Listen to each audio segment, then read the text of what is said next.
Are we good?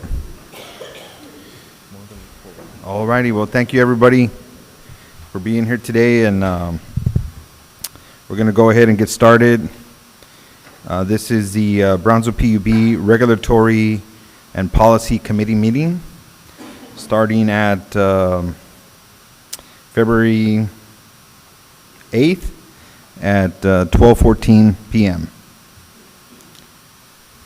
We'll go ahead and get started with the agenda.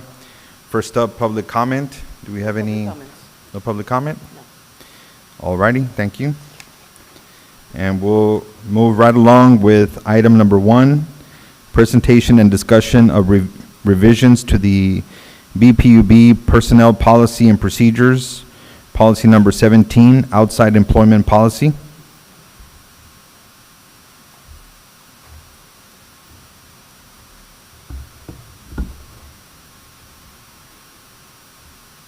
Ready.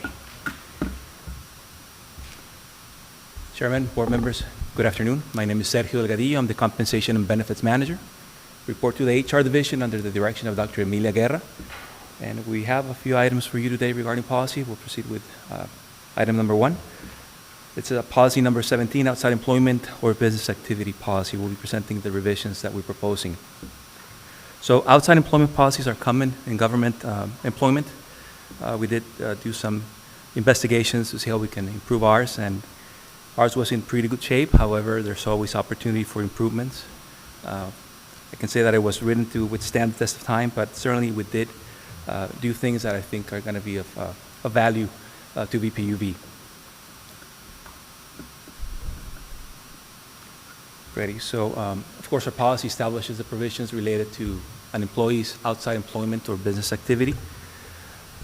In the review of our policies, we do 3 things all the time. We make sure that the format, the wording, and the feel of the document is consistent, so that's something we've done with this policy. We ensure that we're in compliance with federal, state, and local laws and regulations. That's been done as well.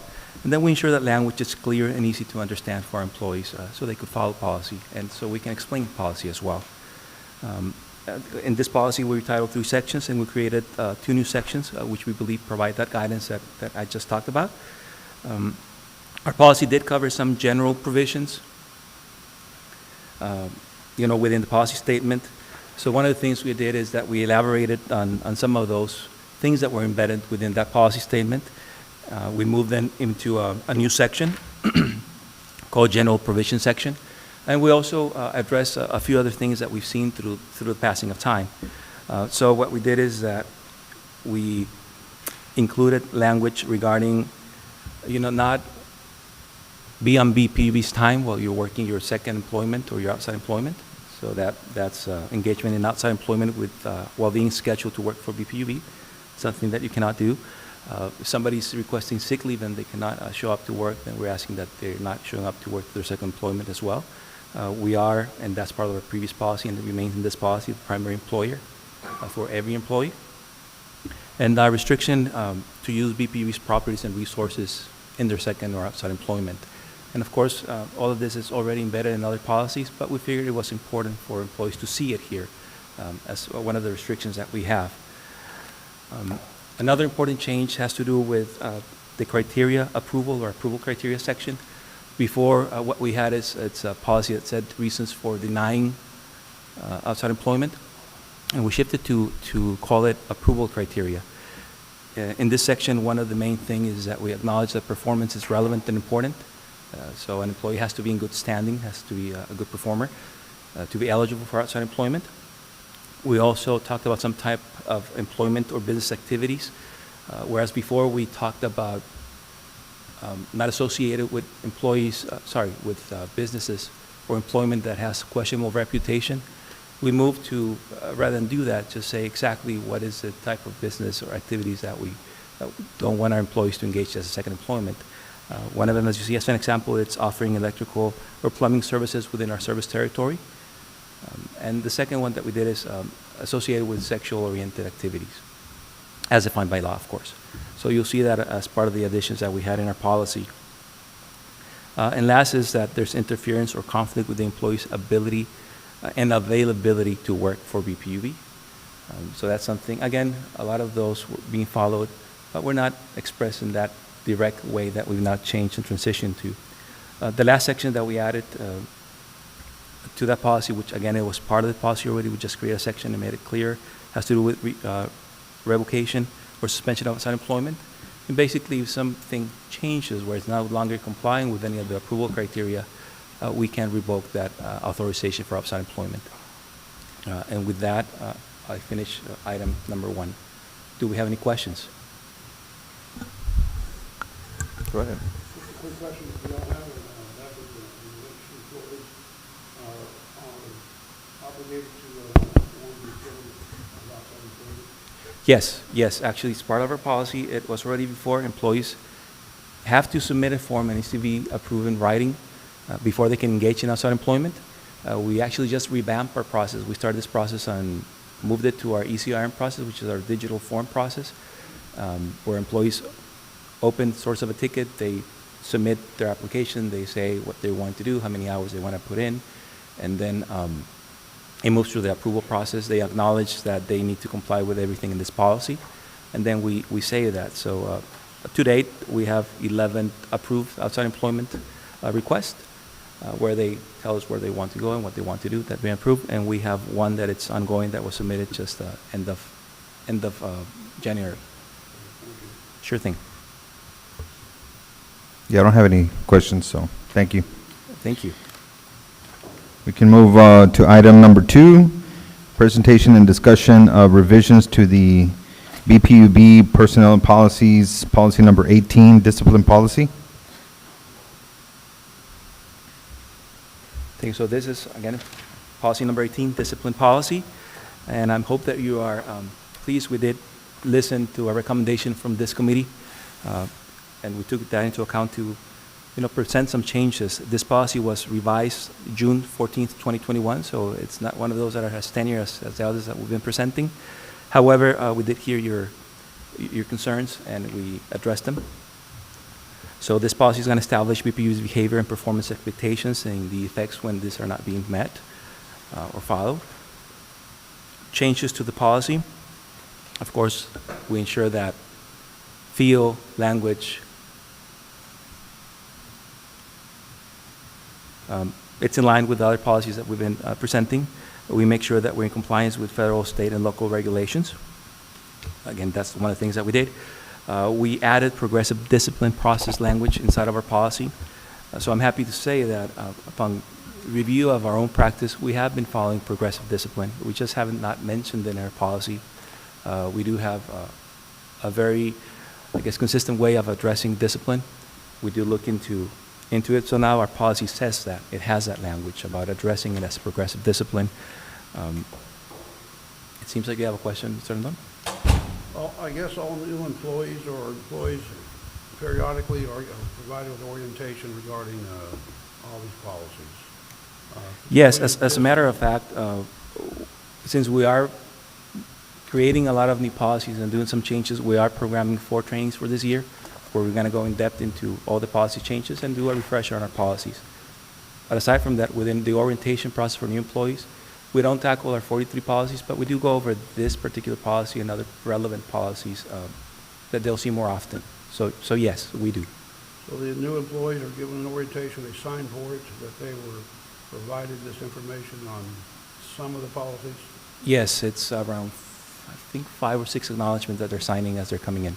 And they are provided a manual with all the policies as well. The manual has everything? Yes. Okay.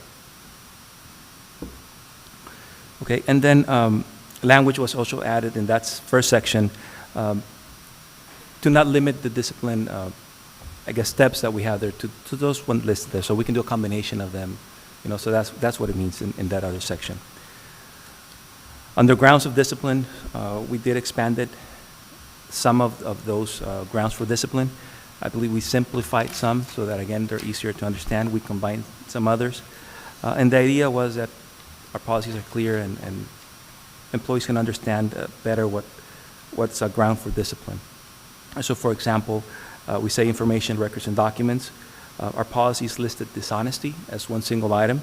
So we included language that talks about falsification, misrepresentation of records. So that's when we're saying, well, you know what, even falsifying or misrepresenting a record could be that.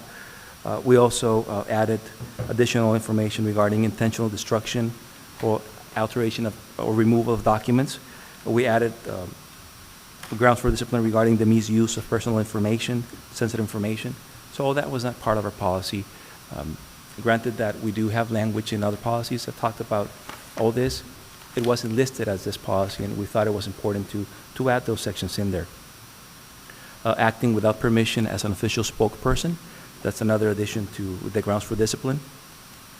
We also added the misuse of wasteful use of resources. Again, in several sections, we said theft, for example, and that could be interpreted as a lot of things. So we said, look, we expanded it to say the misuse of use or wasteful resources could be considered of that. So, be mindful that this is something that is grounds for discipline. And the last, it's abuses of work time. So absenteeism, being tardy, engaging in other activities while in work, all that could be considered abuses of time. So we listed that as part of the grounds for discipline within this policy. And I think that would cover the main changes that we're proposing today.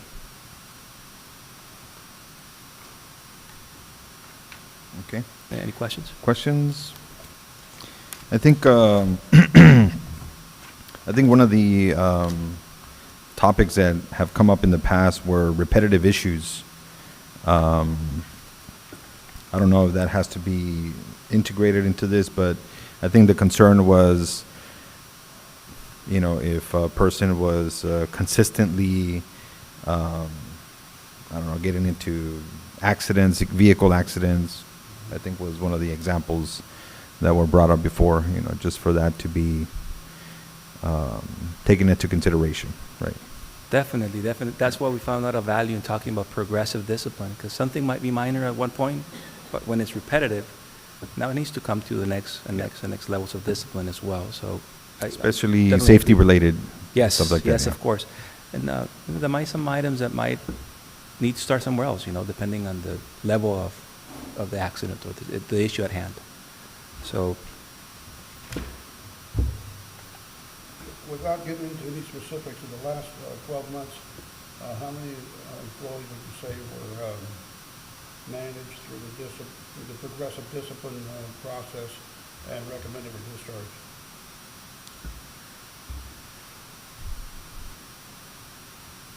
progressive discipline process, we handle all of those employees through that process. Right. Recommended for discharge, I might think of possibly one employee that Right. went through that limit, and we're currently working with one right now, where we're exploring the third. When y'all go through that we're process, warning.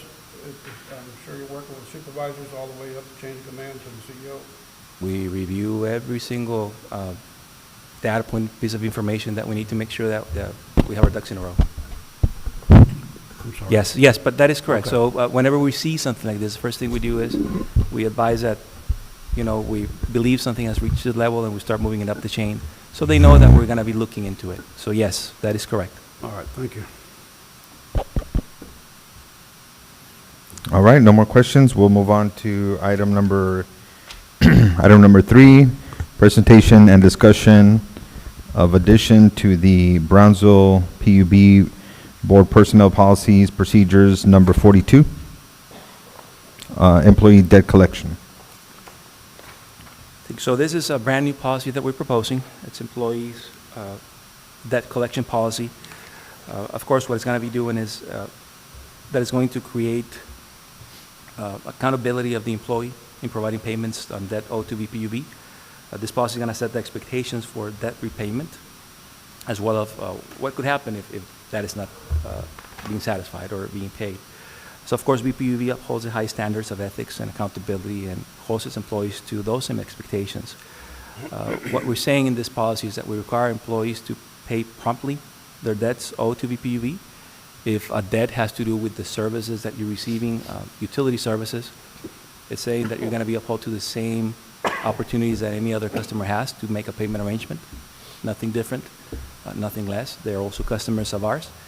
And it says that if any other debt owed to BPUB other than BPUB services, that it needs to be paid promptly and in accordance with the law. So examples of this would be an overpayment that was done. That could be it, or an advancement that was done for travel, or any other things that could imply a debt owed by the employee. They need to repay it immediately or according to whatever procedure is in place. And of course, at the end, a noncompliance really says that we have the right to terminate an employee if they cease to make payments, or they discontinue the payments, or at the end they just don't pay us. Any questions? That would be the end of the presentation. No questions. So why was this needed? Sorry? Why was this needed? It's more than it was needed. I think that the reason why we brought this is that we want to make sure that we are very transparent, that we are making ourselves accountable as employees and making sure that we follow the same standards of every other customer in their payment of our debts. That's what we want to make sure that it's known. In the past, a couple of years back, I was also the billing manager. I would have collections, and those are things that we would see, disconnects for employees. And of course, they are subject to the same standards. We just thought that they needed to know that if they fail to pay, there could be a consequence, because they are expected to uphold BPUB to the best and highest standards. And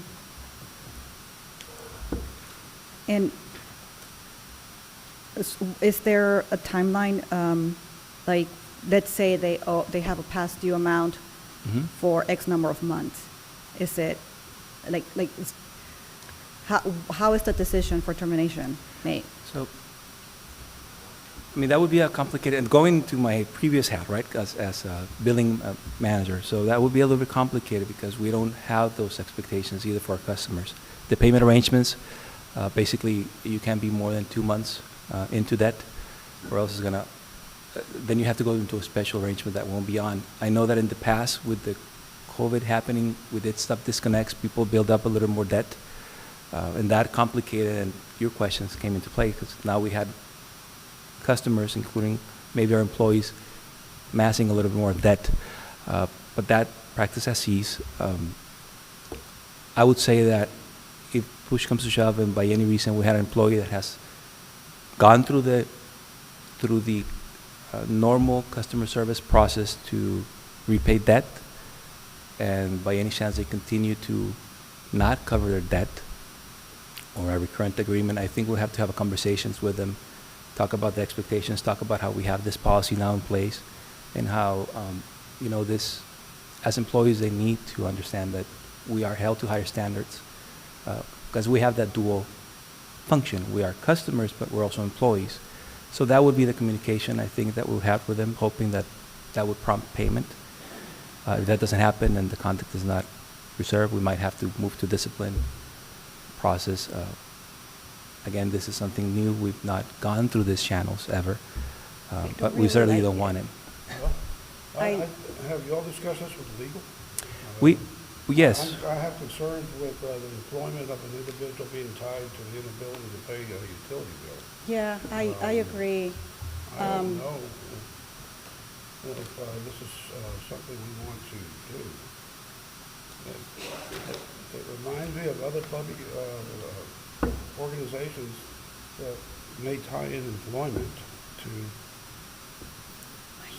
something that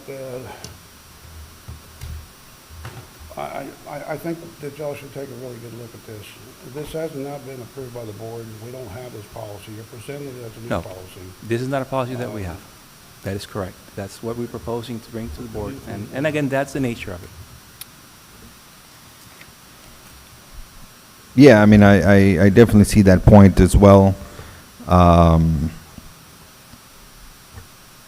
Yeah, I think it would have, this one would probably be something that we would take to the bigger board if you guys are ready to submit it, right? So I think what Art is saying is just take a look, make sure that it's what you're trying to propose, and then we can open it up to the bigger board and decide. But I think obviously there's folks that are not going to be aligned, are not going to be voting for that, but yeah. Thank you. And again, the idea is to set that higher expectations for employees, so they understand they need to cover the debt.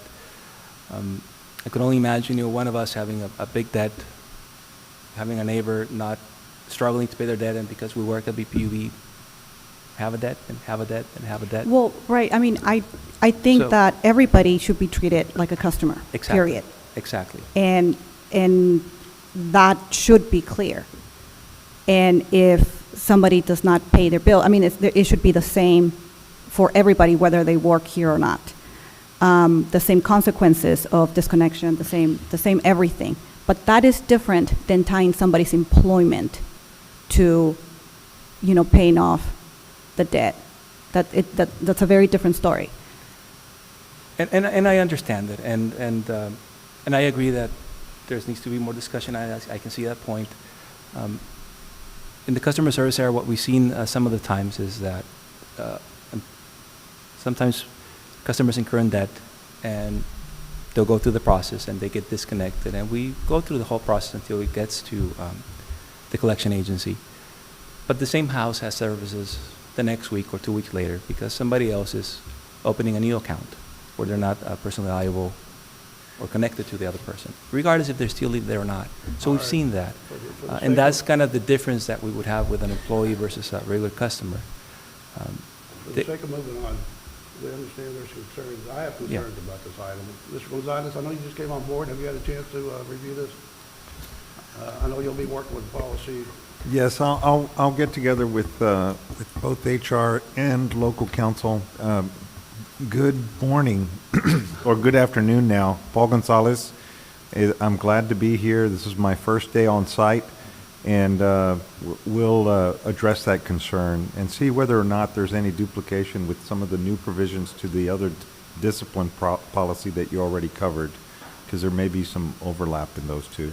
And what concerns me again is the proposed new policy tying in employment or discharge with potential discharge if a person cannot meet their PUB obligation.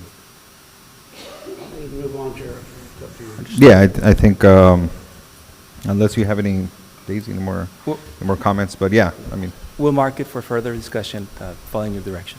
correct. Thank you. Thank you. All righty, moving on to item number 4, presentation and discussion of addition to the BPUB Personnel Policies and Procedures number 43, confidentiality and non-disclosure policy. Thank you again. This is another policy that we're proposing, brand new. It's first time we are addressing this. And the policy is created to establish guidelines on information that may not be shared when an employee is speaking on public matters. Of course, the idea is that we protect BPUB, its employees, and our customers. That's the main idea behind this policy. Examples of what is prohibited in this policy would be releasing confidential information when it gives others a particular unfair advantage. And again, there might be some language in our conflict of interest, there might be some language on our code of conduct, on our ethical standards, but we believe that this is important because it's in one place, it sets a list of expectations for our employees. It's also prohibited of releasing any confidential information when it's in violation of the laws, of course. When it causes loss of business, damages the reputation, or compromises information security, and when it interferes with and compromises an investigation. It also prohibits defaming BPUB, including employees, customers, or representatives, and by defaming it's on its legal definition. And then the intentional misrepresentation of information. So of course, this policy we do say, because we believe in that employees have a right to speak in public, but we also want to protect our customers from their information being released, or our employees. You know, myself, I'm privy to a lot of personal information for our employees, so this applies to me as an HR representative. You know, so that's the nature of this policy. That's why we're presenting this to the board, and this would be the end of the presentation.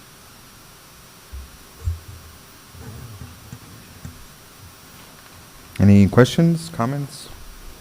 What is confidential information? So there is a legal definition for confidential information. It has to do with any information that can identify a person. So that would be one of them. When we talk about BPUB specific business, any information that relates to their, I guess, business, my God, my words are escaping my mind. Oh my God, I'm working on. Those are the things that you go to the back of this room to discuss. That would be confidential information. That's a good answer. That's what that would cover. Personal matters, for example, will be confidential information. Discipline of an employee will be confidential information. Again, information that identifies a person to a particular action. And does everybody know what confidential information is? I think people should have a sense of what they can disclose or not, but I can hear that as a recommendation to put a confidential information definition on this policy, where it could be very clear for everybody to understand what that is.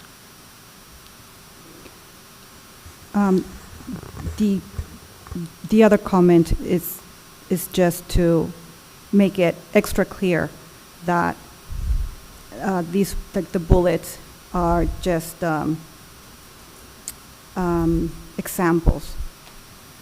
But because like I think like, you know, it can be considered to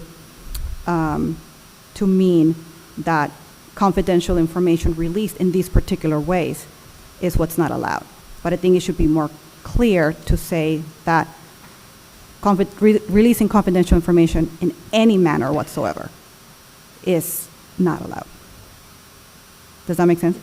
We can, Mark DeBrusk, just a moment, we can cite specific laws that govern this. You know, we'll often mark our documents with that. And of course, it's also things by non-disclosure agreements. So we can make sure that we mark that materials and employees will know by that specific law what is confidential and what's not. Okay. Thank you. Thank you. Yeah, just on the defaming, can you elaborate a little bit more there? Yes, so this is actually something that was recommended before. We had it as gossip or intentionally damaging the reputation of others, but defaming has an actual legal definition, which it means that, right? It has to do with presenting mistruthful facts about somebody else that damages their reputation. So that's why we use that language there, rather than the word gossip. I think y'all need to go back and really take a look at the language on some of this. When I read defame and travel PUB, it sounds like the employees are maybe prohibited from saying anything negative about PUB. I think they're entitled to say something if they want to.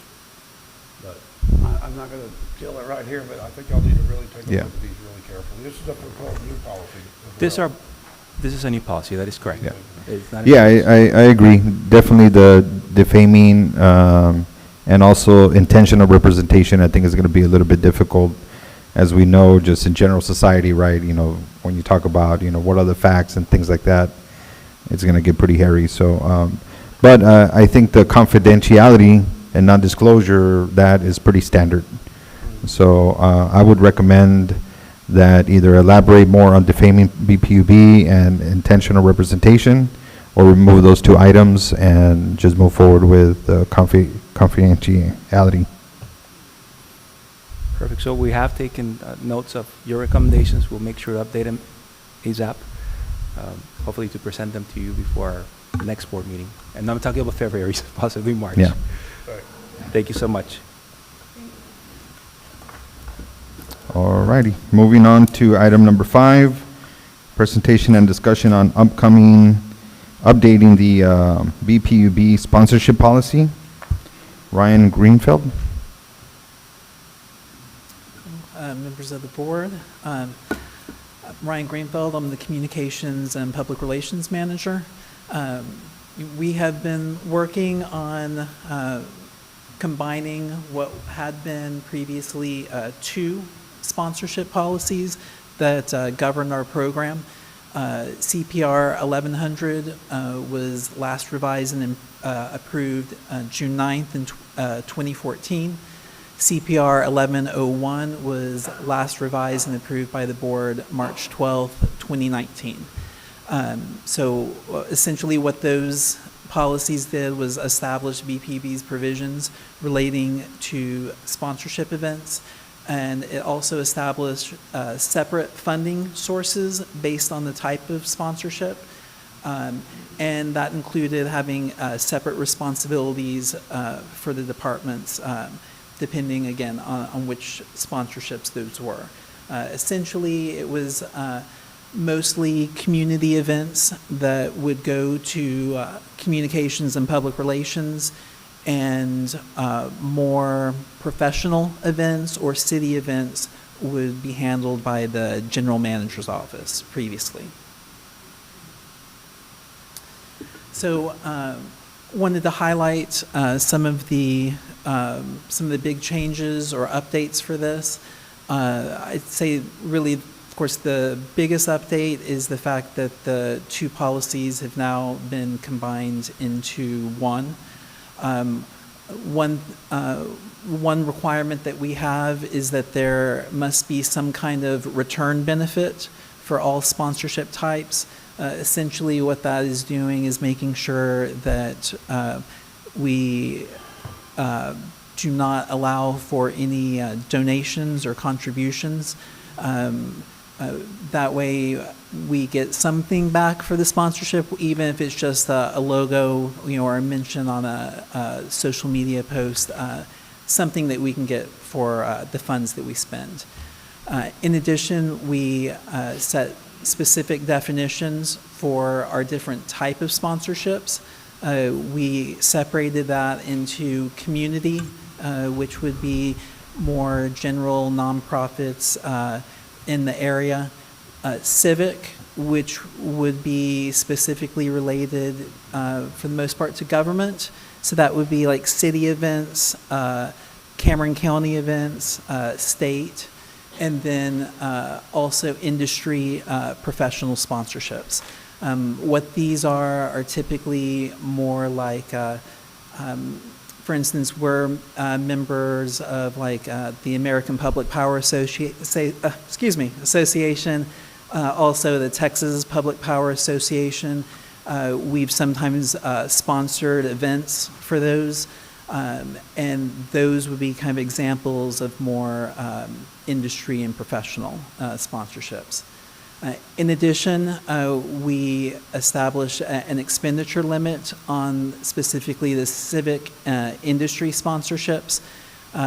Previously, the community sponsorships with PR had usually had a larger budget, so we wanted to kind of still try to adhere to that somewhat, make sure that most of the money would be going to community events and community programs rather than industry type sponsorships. In addition, we would like to require sponsors to sign an agreement that limits the type of images or messages that can be used in ads or promotions associated with the event that we're sponsoring, and also to require that BPUB ensures that sponsorship funds are spent on the stated purpose with that sponsorship. And Can you elaborate on the limiting types of images or messages? it has a list of different types, but essentially it would be as far as language, violence, anything that could be nudity, obscenity, that kind of. Okay. Let's see. Oh, and then the last change that we wanted to highlight was to allow BPUB, kind of goes along with that second to last item, allow BPUB to request documents from sponsors on how funds were spent for the sponsorship. Makes sense.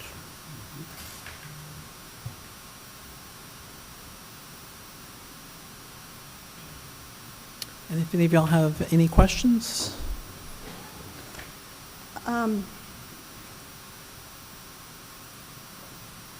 So in the I guess in what you provided, I'm not sure which part is new and which part was already there. But I'm looking, I see. I think I just found the old one. So in the first bullet, the A, B, C, D in the first page, do you have it in front of you? I don't have it in front of me, but if you can let me know which section, I should be able to answer. Oh. So the stuff at the bottom, it's essentially like making sure that BPUP has received something in return. Do all of those need to be met, or is it an and, or is it or? Okay, you're speaking on the return benefit? Yes, the adequate consideration. It says the following is a non-exclusive list. So it does not have to be limited to those. Oh, where does it say that?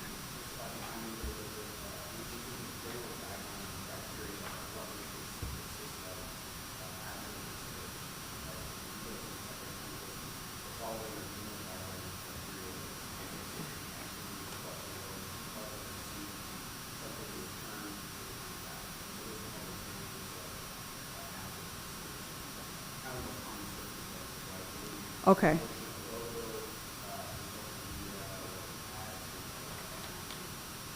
So any of those, and is not even a requirement.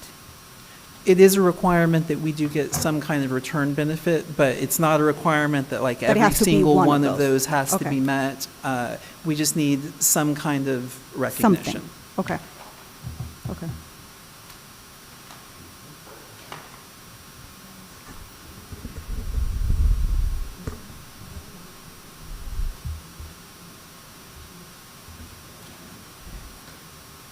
I'm not sure which, like I said, there should be one that has. Daisy, the one in the binder is actually a draft format that was updated. You should receive the document that are aside on the table. Okay, thank you. You're welcome. And on page 3 of that document, there's a section on return benefit, Section 3. and it has on there the following non-exclusive list. Wait, which evidence page? It should be on page 3. Mine is front and back, so. Return benefit. Got it. Yes.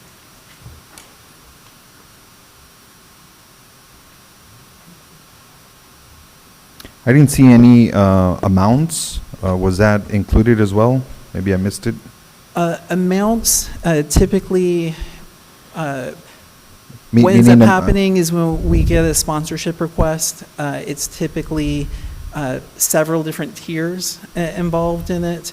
So right now, as far as when it's over a particular amount, we do go to the board for, I believe it is over 10,000.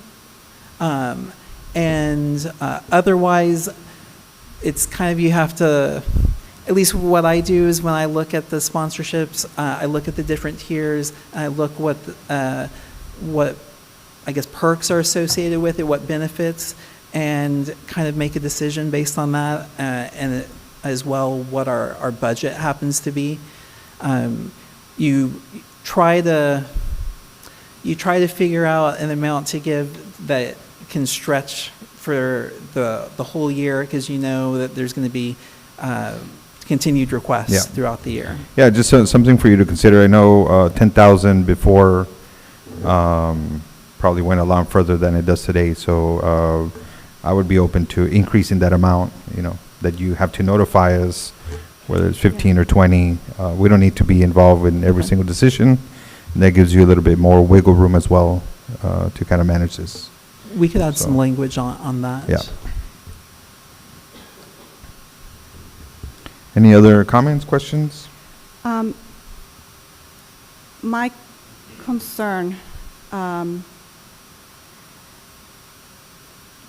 so let me backtrack. So the last time we spoke about sponsorships at the main board meeting, my concern was that who gets to apply for things? And I think it should be open to everybody, not, you know, so I mean, clearly everybody is limited to, you know, what it says here, right? It has to be, you know, for certain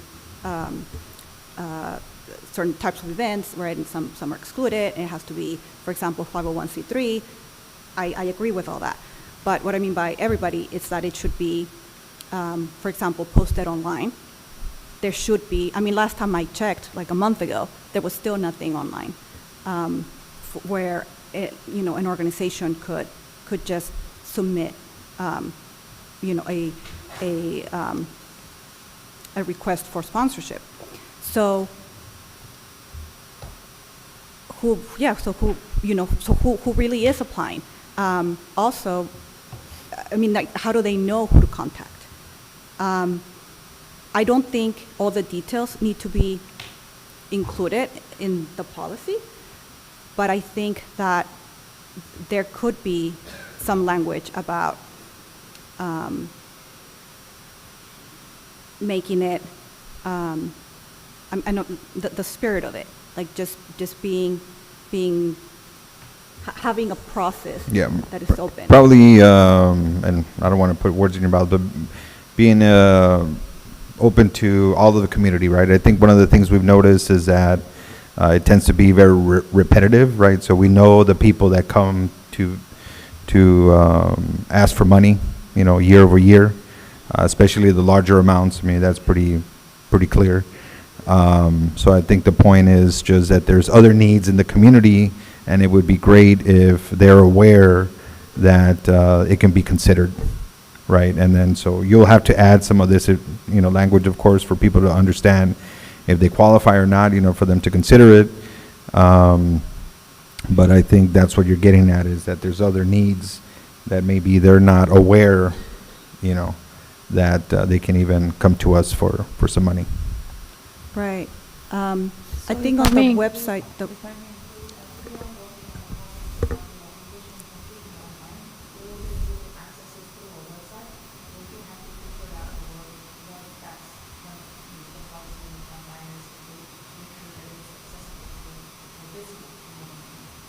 right, but how do you feel about having, like, just something, a sentence on the spirit of it in the policy, just to make sure that in 10 years, like that, you know, just that is still an open process? I don't know. Like, it doesn't have to be specific, like, just, again, general, to have the spirit of it be, yeah, welcoming to, you know, whatever applications. Now, again, I don't want to create a lot of work, and you know, if you're flooded with requests, right? So that's going to be the, you know. The balance, The- yeah.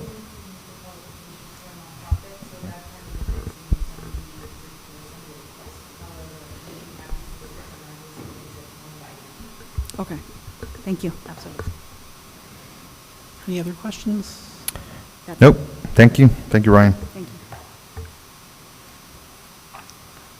you. Move on to the next item. Item number 6, update on the BPUB electric service policies. Eli Alvarez.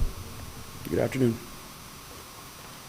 So I'll be presenting an electric service policy update. This is the second update of this endeavor to this committee. Okay, this presentation is approximately 8 slides. We're going to follow the outline in front of you. First, we're going to talk about the background of the actual service policies. Then we'll quickly discuss why electric service policy updates are needed at this time. And then we'll highlight some of the significant changes to the policies. We'll briefly talk about next steps, and although there's a question and answer section here at any time during the presentation, if you have any questions, I'll try to answer them efficiently. Thank you. So we recognize the importance of up-to-date electric service policies for both the organization and to our customers. So BPUB has worked diligently over the last few years to get them updated. So our current policies were approved in '09. That's about 15 years to save you the math there. And Ms. Gilbert played a major role in getting those policies approved when she was here. So one of the biggest challenges with updating service policies is coordinating over 3 utilities. And so for the last meeting that we had recommended to unbundle the electric service policies from the current, from its current state, which is has all 3 of them. So we shared this idea during the first meeting in the summer of '23.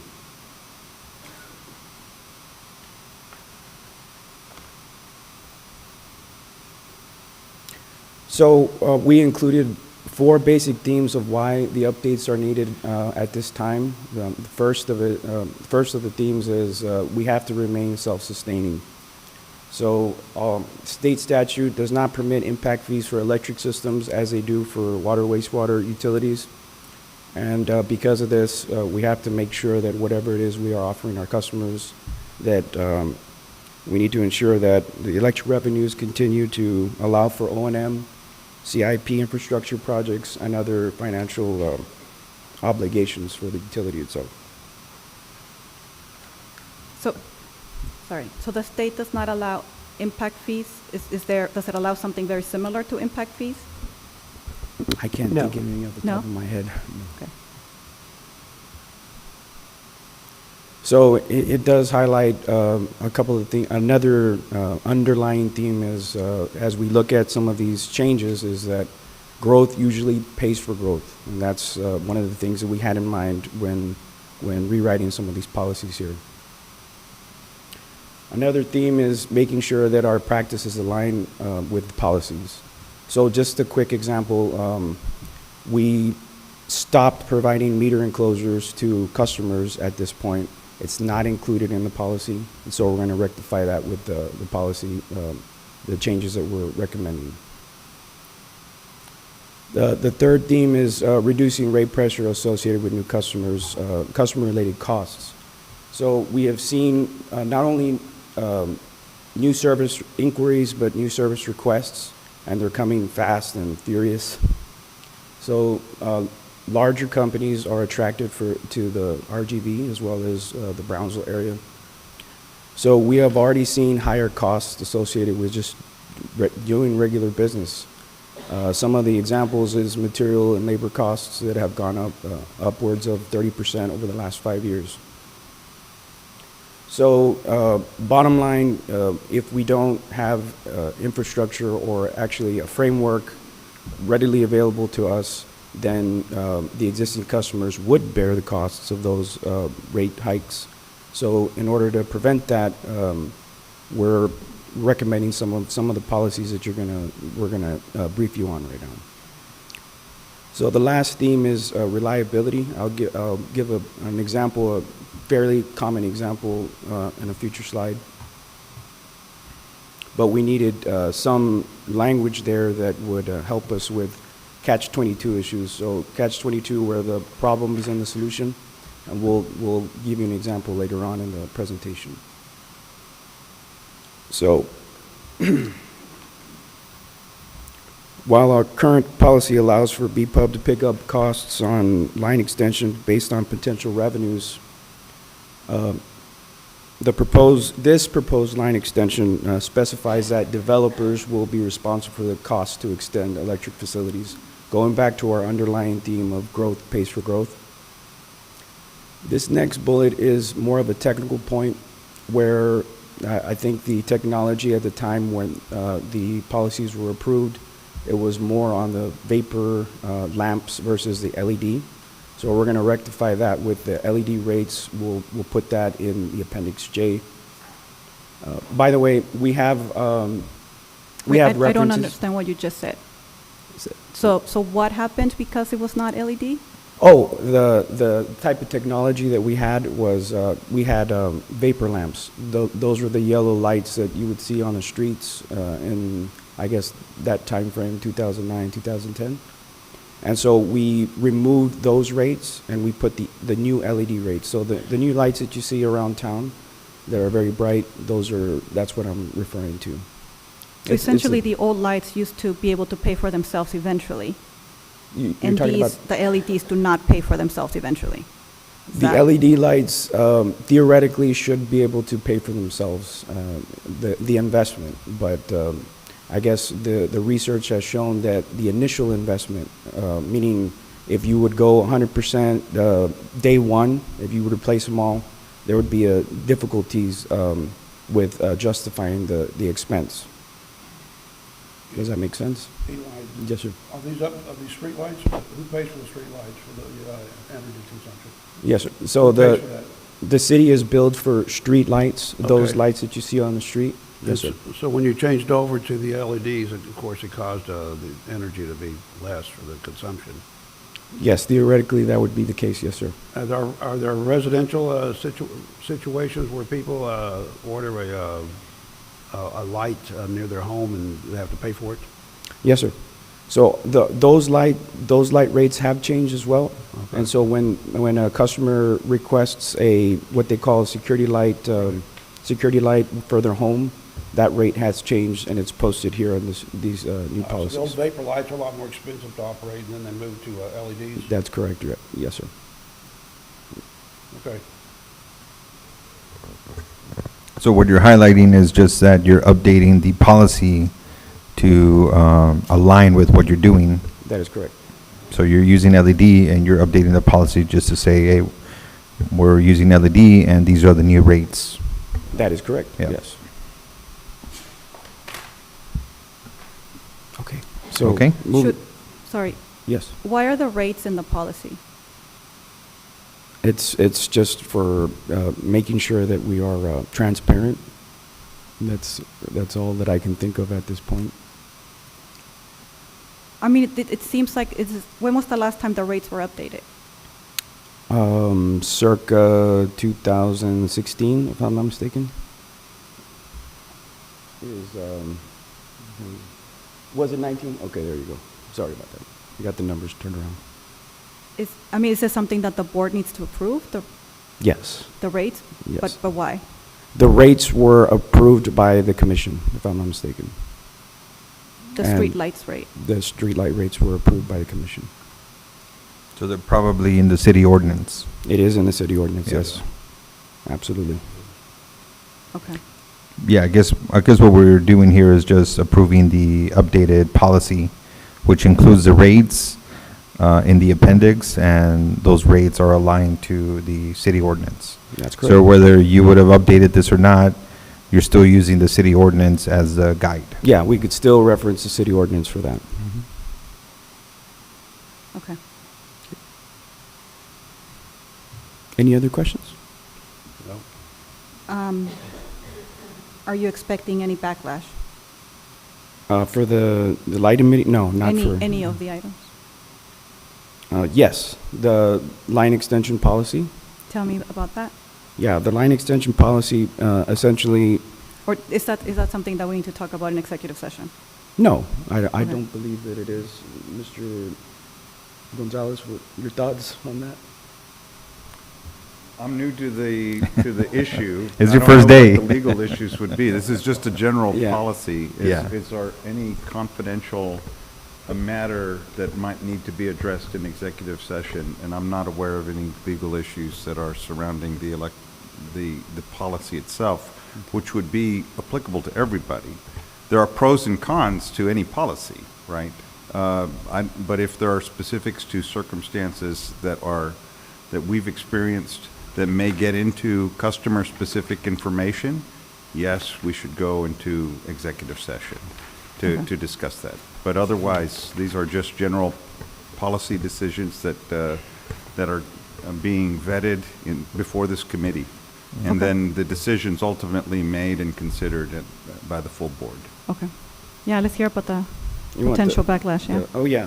So where before there was some discretion given to the GM on line extensions, like for instance, if you have a development North Brownsville, but we have to travel 2 miles to extend a feeder there, right? So there was some discretion given to the GM to decide if that was a good financial move or not, and we could go ahead and take those approve that. Versus what we're saying now is that all developers need to go and pay for that line extension. And Eli, what y'all are talking about is new development, people coming in and they want to map out a neighborhood, so they're going to be responsible for extending that line. That's exactly right. Across them, as opposed to sometimes historically PV would. Yes. Absorb it and everybody else would pay, which is what you were saying, the growth That pays is for right. growth. Now, this does not limit our ability to be competitive in dually and triply certified areas, which is, it's always an issue with getting new customers and so forth. Which means that we can negotiate, we could work with these developers. That's exactly right. There's a section within the policies, 2.11, that allows us to do that. So if you're curious and you want to see a little bit more information on that, you can refer to that and it can give you a little bit more information on it. Okay, thank you. Yeah, so I didn't understand that. So in the duly served Yes, sir. area, Yes, the growth pays for growth can be negotiated? To some extent, it just allows the utility to be competitive in those circumstances. It doesn't give specific information on what it can allow, but it does have language there that would allow the executive team and the board to make decisions on those matters. Okay. And the growth pays for growth, is that new? Or is that already happening in practice and you're just updating the policy to reflect that? That's fairly new. Yes, sir. Is It's new? fairly new, yes. Okay. Let me go back and just mention something. Now, for the water wastewater group, that's always been an issue. Yeah. So they've always used that as the basis of their policy making, where it was a little bit more difficult to follow on the electrical side. And so we're adding this language to make sure that we're on the same page here. So when a customer picks up the water wastewater policy and they pick up the electric policy, it's the same ideas, right? So they'll see it and they'll go, oh, this is the normal business practice here for Brownsville Pub. And I think the utility should have these policies in place to deal with growth and developers. Definitely. And there shouldn't be any picking and choosing on who they can provide more latitude to and do not. But I think it's a good thing. And, I know Juan and Paul will look at this carefully and make sure we're in good standing. Yeah, so from the, I know on the electrical side, we don't have impact fees. And I don't want to digress into that whole conversation, but could you still, you or somebody else define what an impact fee and how that's different than the growth, pays for growth strategy? Sure. Mark Dombrowski. So the impact fee is allowed by law for water, wastewater, stormwater, roads. And really, the idea is that it recovers the cost of future requirements of the system or the transportation system. Those improvements might take 5 or 10 years down the road, but it's a result of that development. The state statute specifically does not include electric. And so example here is on these line extensions, it's to connect that specific service to our infrastructure. So the customer would pay for that now. However, as you get more development area, you might have to build a new substation, right? We would have to socialize that cost for all of our customers. Even if a specific development were to put us over the limit on a specific substation. So that's the idea, that we can't charge an impact fee. But at least we can make the customers who are causing those costs, connection costs, pay for those costs. The rest of the system will be borne by all of our customers. And Mark, it's usually focused on the water and the wastewater issue, right? And not on the electrical. Yeah. It's always on the water connections and the sewer. Correct. That's our current policy. So when new development comes in or someone puts their new building in, they have to connect to our water and sewer, and they pay for that connection to the existing infrastructure. We're doing the exact same thing now on electrical. And there's a formula for the impact fees that PUB uses. That's correct. There is. We're about to update those here shortly. But there's a formula for those for water and wastewater that we follow.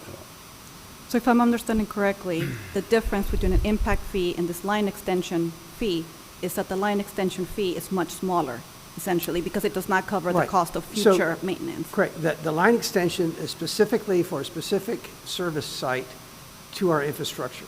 The impact fee is not that specific. It's more for the system growth. Okay.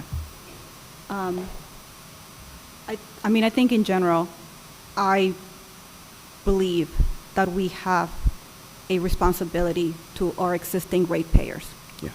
I believe that we should not be putting the burden on them to be subsidizing new growth, particularly when new homes are a lot more energy efficient.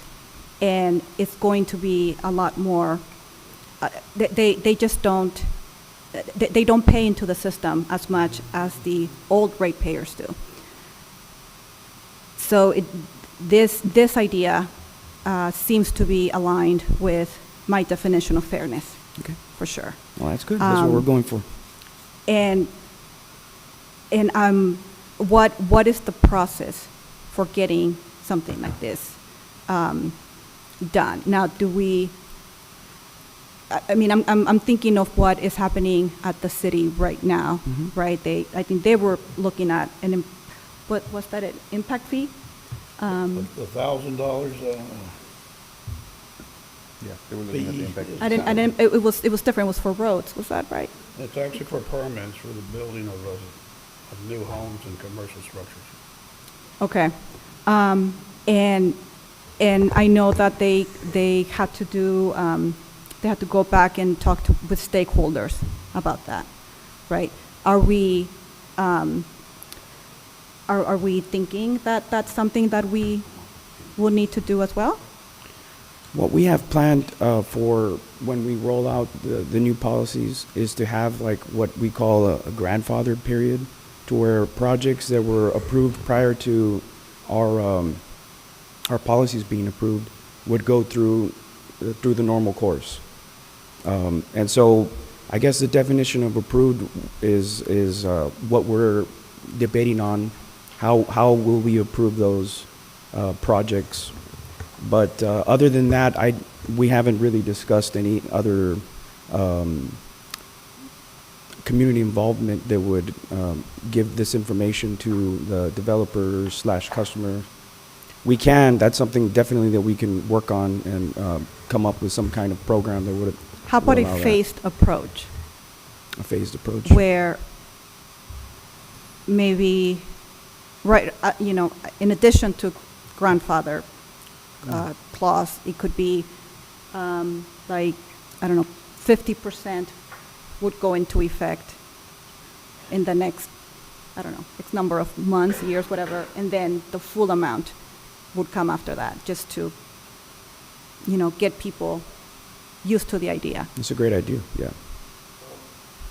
This item perhaps also with a workshop moving forward. We appreciate the comments. We agree. For the sake of this, this is I think we could probably, Mark would probably have us on the workshop.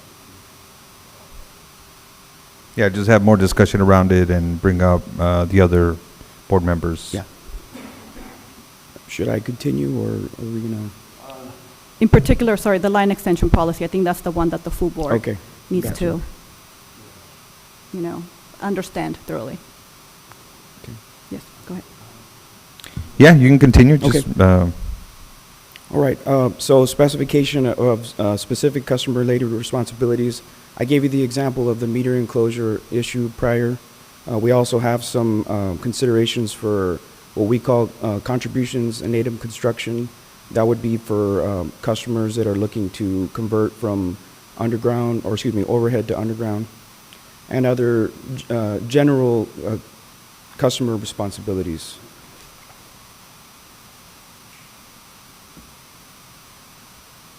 So I think we're a little behind there. So this first section is the new reliability improvement section, and I kind of hinted about it. So BPUB may assume all or a portion of the cost of reliability improvements justified by reliability studies. So it allows the latitude to initiate projects that will improve reliability. So we aim to address the problem where reliability projects are contingent on customer participation. For example, if BPUB agreed to convert from overhead to underground because it's in the best interest of reliability, but we only get a certain percentage of customers that are looking to convert, then we have a problem with maximizing our reliability potential there. And so this is going to set the limits of our involvement for those reliability projects, and hopefully we'll get past those situations where the problem is really in the solution. So in situations where you have constant issues, Yes. you guys can React. take the decision, Yes. even though, you know, normally that would be a cost to, Yeah, cost you know, on to the customer. customers, yeah, we would still entertain that. That's correct, yes. I'd like to make a comment, Mark. I'd like this item also to be perhaps included with a workshop that one where customers will be responsible for paying all costs associated, and then the board will read it. I think this is very important for the public to understand this. I think it's very important for the public to understand this. I'm talking about customers will be responsible for paying all costs. There are a lot of old neighborhoods in the city. There's been a lot of discussion about this in the last 2 or 3 years, but if we can get this in a workshop and have the full board understand it a little bit more and moving forward. We'll make sure that happens. No, that's good. Yeah, and this next one, it somewhat addresses your point, Mr. Rendon. So customers will be responsible for paying all costs associated with overhead and underground service conversions, with the exception of the previous bullet there, where it involves reliability concerns. So the next bullet is large load generation interconnections. So this provides the framework for necessary for PUB to work with large demand potential customers and generators looking to connect with BPUB's electric system. Hasn't happened yet, but we've gotten a lot of inquiries, as I had mentioned previously, in the past several years. And so we need to have this framework available to us, so when it does happen, we'll have clear direction on what steps the customer needs to take and what steps Brownsville Pub needs to take. Eli, going back to that middle one, exception for Brownsville PB Yes, sir. initiated reliability improvements, I think we need to be really careful. We need to be really careful with that so it doesn't become political. That's why I'd like to discuss this in a workshop on this particular item, moving forward. Yes, sir. Absolutely.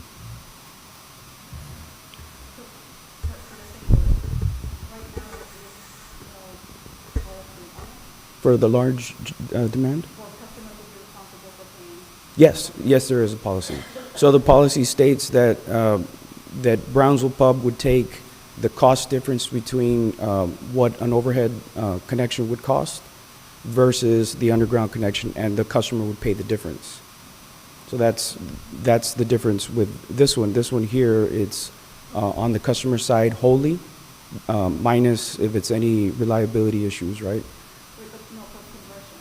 I thought what I was understanding from that is like the lines are there, they're working. Yeah, and it's the way I described it. So they'll take the difference between the overhead and the underground, they'll delta that, and then that's what the customer would pay. Even though there's no reason to change the overhead line?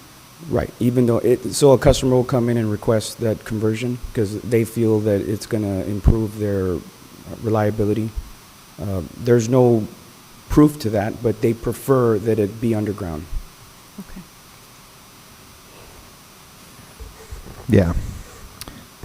Okay. Do you still have more to go? Just this last one. It's Okay. just the updated distribution standards. 15 years, lots of things have changed, and we're including those in the appendix as shown.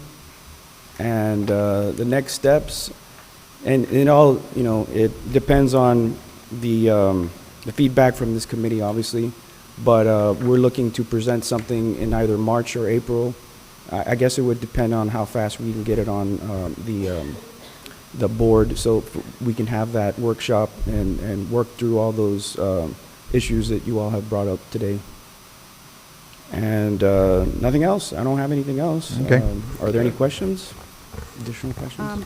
Sorry, for the last slide again? Yes, ma'am. Which one? Go back one slide. Okay. There.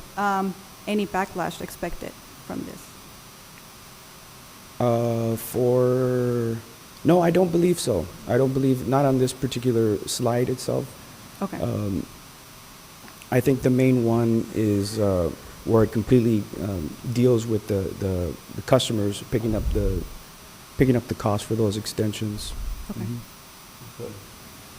All right. Well, we'll look forward to that workshop, and I'm sure we'll have a lot more questions and the other board members as well. So thank you, Eli. Okay, no, thank you. Yep. Thank you for your time. Excuse me. All righty. We'll move on to the last item. Everyone still good? All good. Been about a little bit over an hour. Yeah, last item, regulatory framework update, rate and bill analysis. Good afternoon, Mark Dombrowski, Assistant General Manager and Chief Operating Officer. So this is I don't know how to do this. How do you change it? Where?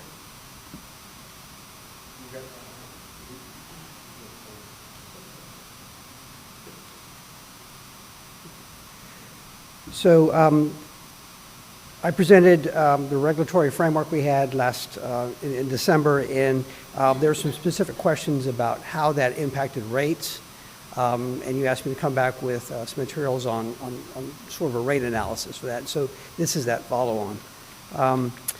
So the first is it's a pretty imprecise science in comparing rates for a number of reasons. First is utilities don't all calculate rates the same way.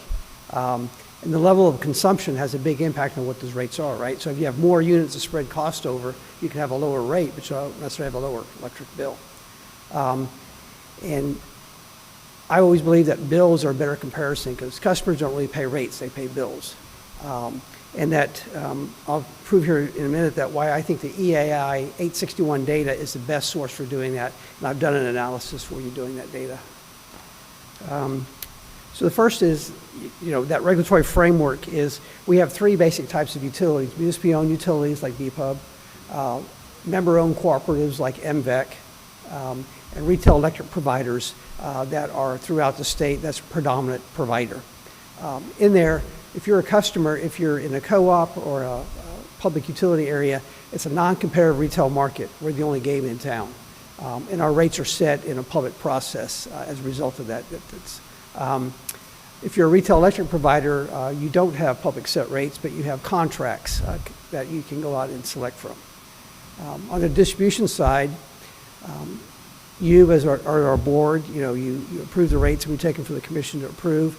If you're a co-op, those distribution rates are set by their co-op board. And if you're in the retail electric provider, for example, AEP is a distribution provider, their rates are set by the PUC. And on transmission, the state sets all of the rates for all transmission service providers. And those rates, those costs are then socialized and spread amongst all the load-serving entities in the state. And finally, all the power is procured through the ERCOT competitive market, and those costs are all passed on to their customers in various ways through the billing systems. Yeah, this is a really good visual. So there's a lot of moving parts, and why it makes comparing rates a little bit more difficult. And I said that there is no legal statute on how rates are made. There's best practices and there's industry standards, but there is no specific laws about how rates should be set. For electric utilities, there's no uniformity on how they're charged. So most utilities have a customer charge, and we have one. You usually have a fixed amount per month on your bill.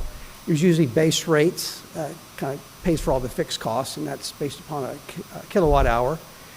Demand charge is how much system, it's usually a commercial rate on the demands you place on the system, and that's based upon a power or kilowatt basis.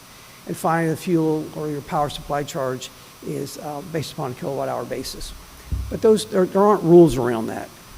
Next is electric utilities have different rate structures. Block rates, seasonal rates, minimum bills, all that has an impact on what you call the rate. And finally, electric utilities, they don't all charge rates at the same time. So if you're looking at rates in April, the utility you're looking at might be changing in May, so by the time you have information, it's already out of date. Here in Texas, the majority of our customers are served by retail electric providers. That's about 95% of the state. Reps do not have published rates. They have contracts. You have the power to choose, and you read those contracts. And just for example, I went out in December and did this analysis and used a zip code, a Brownsville shared zip code that has a rep. There were 31 different companies offering 118 different contracts. So each of those contracts are different. I'll show you here in a minute. And so those rates, obviously, they vary on consumption. A lot of it, you get better rates if you use more energy, which is counter to what energy conservation should encourage. Many of them have termination fees. And so if you decide to cancel your contract with that provider and go to another one, you have to pay a termination fee. It usually does not apply if you're moving, right? If you're changing address, it doesn't apply, but if you just want a different provider. And those get pretty high, up to $300. And availability of contracts. And so when you call these folks, they run a credit check on you. And so your better your credit, the better rate you can get. If you're a low-income customer, you may not get those better rates. And finally, wholesale, the way it works is these retail electric providers, they're paying the AEPs, the transmission and service provider, they're paying for the power supply charge. They bundle that and they bill the customer, the rep does. And finally, comparing our rates to those contracts is imprecise at best, and I'll show you that here in a minute. So these are four summaries of electric contracts I pulled that are served in the Brownsville area. And you can see they're very different. So on option one, if you use 1,000 kWh, your average cents per kWh is 15.5, and you have to sign a 12-month contract. If you leave early, it's $150, but you get credited $30 if you use more than 800. So the less you use, the higher your rate. On number two, this is the most affordable at 12.9 cents for that 1,000 kWh, but it's a 24-month deal. You're locked in for 2 years. You do get 100% renewable, which is good, but you have to pay $295 if you decide to terminate it. You can see that if you use less than that 1,000, you're going to be paying about 26 cents per kWh, which is astronomically high. Number three, this is a 36-month, so it's a 3-year deal, 13.3 cents, and again, you get paid more if you use more energy, but it only has a $20 termination fee. And finally, number four is about 21.5 cents. It's month to month, so you don't have a termination fee on that one, which you can see it's quite high if you use something less than that 1,000. And so looking at consumption is very important than just looking at a rate. For Brownsville and most cities, we have published rates. You go out to our websites, we tell you exactly what we charge. There's no term length or cancellation fees. We don't have credit requirements to get these rates. We have 2 incline blocks at 500 and over 500 to encourage conservation. And you can see that we do change our fuel and purchase energy charge each month based upon actual cost. So it's very transparent on what you will get if you come into Brownsville's area.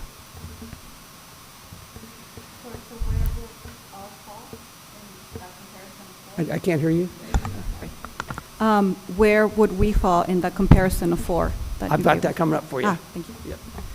So in doing this comparison, like I said, what I found over my career is using Energy Information Administration is the best form because there are many things that customers pay that aren't included in rates, like those termination fees or late fees or reconnect fees. And so, and also the volume, so how much energy you use has a big impact on rates. And so EIA is probably the best source, and I'll explain here in a minute why that is. The only downside on this is actual, but it's historic. So it comes out in October usually for the calendar year preceding, right? So it's about 10 months old by the time we get it. And so what I did was I took that data, I sorted out just for Texas only, and then I selected only those that have retail rates, and that provide residential, commercial, and industrial load. And the reason why that's important is you have electric providers out there that may serve only one customer, like a petroleum refinery, right? And so they have one customer, they don't have a billing system, they don't get accounts, they don't have past due bills. So they're very different in that nature. So we're looking at only those things that are more like Brownsville Public Utilities. And then we remove BPUB from the population so it doesn't skew the averaging. We combine commercial and industrial sales because there's no industry standard on classifying, so we always combine those together. And we calculate the average rate and the weighted average rate. And the way we do that, we take the total retail revenues. That includes all the fees that customers pay, anything they pay to be a customer. We divide that by their total consumption in kilowatt hours, and that's our average rate per kWh. And that gives you some different answers. And so doing that, when we look at ourselves here in Brownsville for calendar year 2022, our customers paid on average 13 cents per kilowatt hour, which is about 94.4% of the state average, which was 0.1376 cents. So we're well below that state average on the residential side, and that's good news. Congrats, everybody. We do have some outliers on there, but those are very small volumes on those tails ends. But you can see that for residential side, our residents do pay below that state average in 22.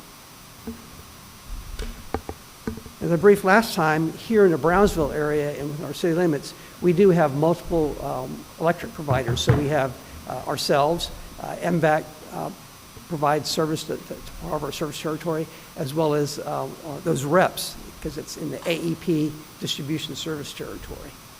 And so I took a little deep dive into that. And so this chart here, I did it at 500, 1,000, and 2,000, which was a standard approach looking at rates. I used our December rates for Brownsville Public Utilities, Magic Valley, and each of those 4 reps that I talked about earlier, that quadrant showed you.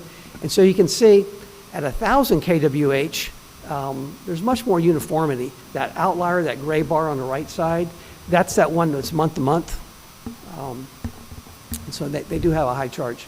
But you can see at 500, the reps are really high, and as well as 2,000. And so in order to get those beneficial rates, you have to be a pretty savvy consumer. You have to stay on top of this. You have to know how much energy you use, and you have to manage within that in order to get those rates. And I mentioned earlier about the volume. And so using that same data in 22, you can see here the number of kWh average customers use. So in Brownsville, our average residential monthly consumption is, in 22, is 1,138 kWh. If you live in Magic Valley's area, it's 1,347 per month. And the state average is about 1,179. And so the rate is times that consumption number. And so the bill that people are actually paying doesn't look like those rates. You can see the average Brownsville bill was $147.94. Magic Valley was $153.25, and in Texas was $162. So that's a big difference between that and the rate comparison. Yes, so one question. So 147, that will include what in the bill? That's everything. So that is all of the retail revenue we collected from our residential customers divided by the total retail load. So I get an average rate and an average consumption. That includes the customer charge, the demand charge, the energy charge, any kind of late fees we might have, anything that's associated with retail energy. Okay. So that really represents what our customers actually pay. Okay. And if you do that on a comparison across the state, you can see that that average bill of 147, we do even a little bit better than rates. It's about 91.2% of the Texas average for 22. So bills are a better comparison when we're looking at what customers are actually paying than rates. But it's an imprecise science. And so hopefully that's helpful to understand how we are different from the reps, Magic Valleys in the areas. Yeah. Yeah, this is great information. I think I mentioned it on the last meeting that I think it's important for the rest of the board members to also kind of understand this, whether we do it through a workshop or just reviewing this presentation in the bigger board. I know there's always a lot of work in making the agenda, so whenever we can get it on, I think would be good. And I think the questions, at least from my side, were because we publish the comparison of 1,000 kilowatt hours every month, right? I think we even send it to the city, and then we publish it online. And I see that we're one of the lower rates. Obviously Magic Valley is lower when you compare at the kilowatt hour, specifically 1,000 kilowatt hours. I think what you're saying here is that our if you look at our total bill, that we're probably paying, or not probably, it looks like we're paying less from the previous slide, at least with the sample that you took for 2022. So I think it's relevant information to the community as well. I'm not sure how and where it would be appropriate, for us to kind of share, so we can do the 1,000 kilowatt hour and then, maybe the bill. It might create, some questions around that, and I know it's might be a little bit confusing, but at least they can see that we're providing good rates, as an MOU, right, to the ratepayer. Yeah, we are. And like I said, so, we're about to look at setting rates here coming up pretty soon and looking at that. And it's not just math. A lot of it has policy issues. Where do you want your rates to break? Do you want to subsidize one class with another? Do you want to do inclining block structures, or do you want to do a minimum bill? All those are policy calls. It's not the math. And that's going to impact eventually what the customers pay on their bills. And so this has a lot of policy implications.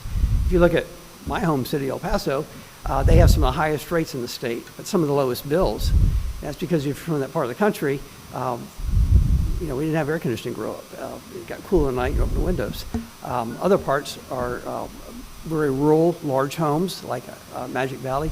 But they also have 3 times as many customers as us.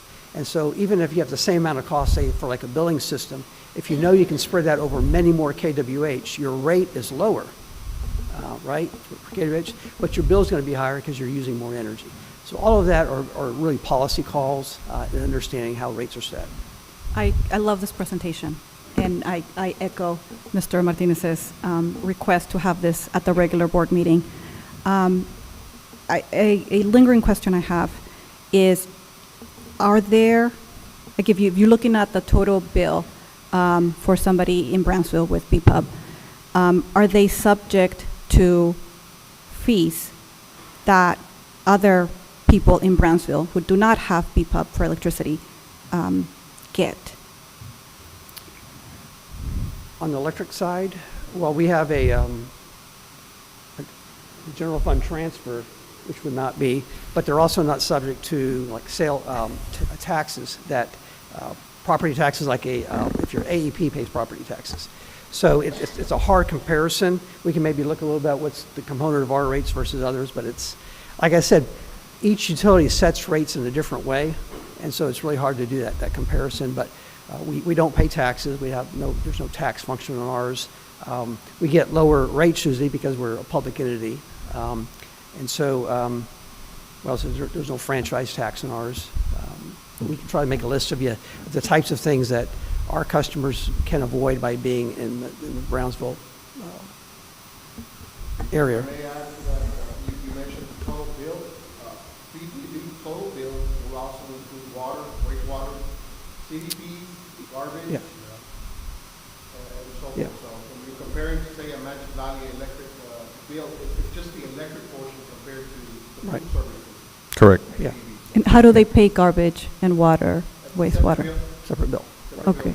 Yeah. So we bill for all utilities for City of Brownsville. And well, you listen to our customer service reps. Someone will call and say, I have a problem with my electric bill. and then you start talking, it's actually about the water or garbage or something, right? So they call it the electric bill, but it's really all utilities. And so if you're the average consumer, you might not realize that your bill you're looking at is for all the services. And David, there may be some businesses here in Brownsville that receive a lot of services from PUB and receiving a bill for the trash pickup, and you may be connected with another electrical provider. So you have to combine that. Yeah.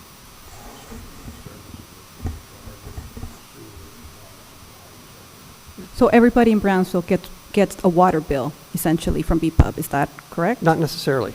We have different water providers. So our service territories, they're not consistent with the political boundaries. So you might be living in Brownsville, and you can be served by Omita. So Military Highway.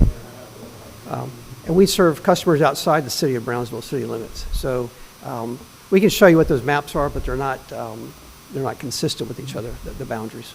So how do things like environmental fees get assessed, like for the city, that we collect on behalf of the city?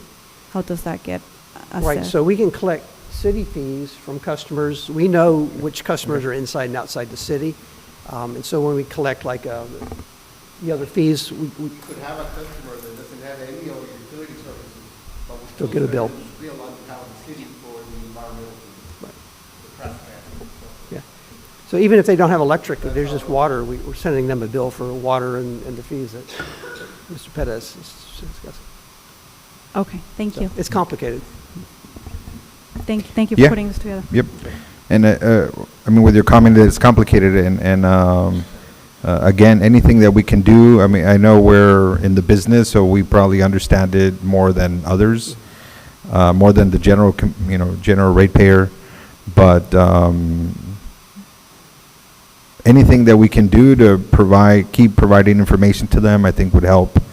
The other big one, kind of outside the scope here, is, the change in consumption over the year, right? So right now, we're probably still not using as much because of the temperature we have compared to the summer, right? So I think that's another thing that people, that we can help them understand, where they are on their maybe efficiency for their home or business, so they can take that into consideration, right? Obviously, they want to pay the same amount of bill every month, that would be ideal, but the reality is that with the changes with the temperature, that's going to have a big impact. Absolutely. If you don't have the proper insulation, et cetera, so. But well, I don't have any more questions, Daisy. I'm good. Thank Good. you. I think that is it. Anything else? Yeah, so with that, I guess I'll adjourn the meeting. Thank you very much.